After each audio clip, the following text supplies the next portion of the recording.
কে? কার এত বড় সাহস আমি যাকে ফাঁসিতে ঝোলাতে চেয়েছি? রাজা! রাজা? রাজা তুই? হ্যাঁ আমি। নিশ্চয় আশা করেননি। কি বলছিস রাজা? আমি তো এক্ষুনি তোকে যাচ্ছিলেন, এই তো এই আপনাদের রাজনীতি। কাজ হয়ে গেলে ডাস্টবিনে ছুড়ে দেন। রাজা তুমি ভুল বুঝছো কেন? তোমার কি হয়েছে আমি জানি না। সবই আপনি জানেন, আর জানেন বলে আমাকে মৃত্যুর মুখে ঠেলে দিয়েছেন।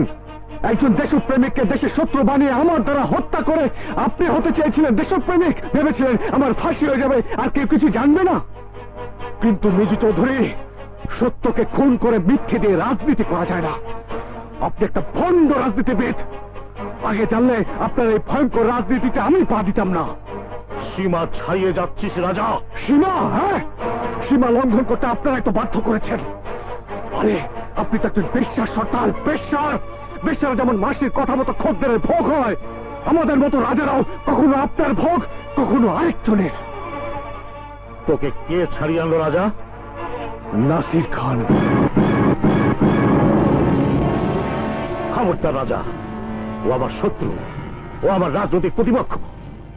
ওর পক্ষ নিয়ে কাজ করলে তোকে জীবন দিতে হবে। চুপ, একদম চুপ।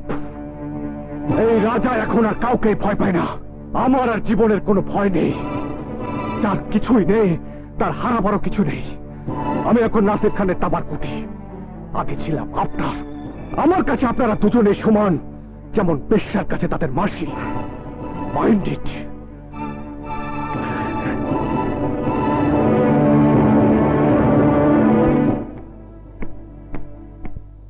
ওখানে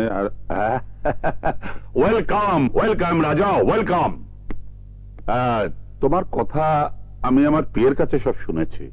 বড় দুঃখ হয়, যারা দেশের জন্য কিছু করতে চায় তারা সে সুযোগ পায় না। আমি তোমার মতো একটা ছেলে খুঁজছিলাম।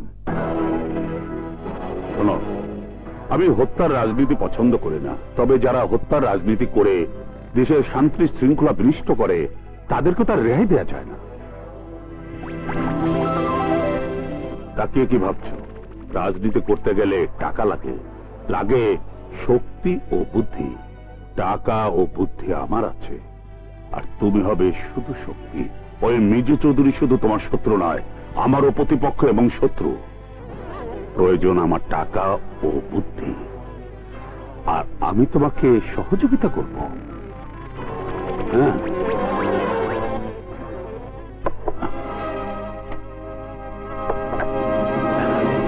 এই খামে টাকা ও কাজের বিবরণ। আর এই নাও তোমার গাড়ির চাবি।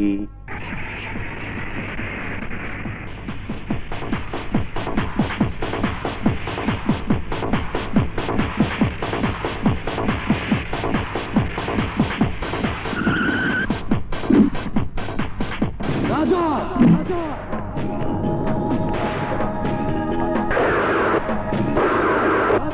রাজা তুমি?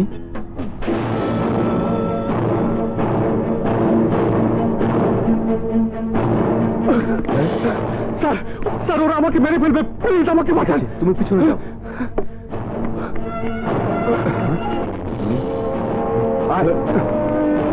কোথার দিকে? তোমরা কাকে চাও? এই একজন লোক ঢুকেছে এখানে। না তো। হ্যাঁ চল। হ্যাঁ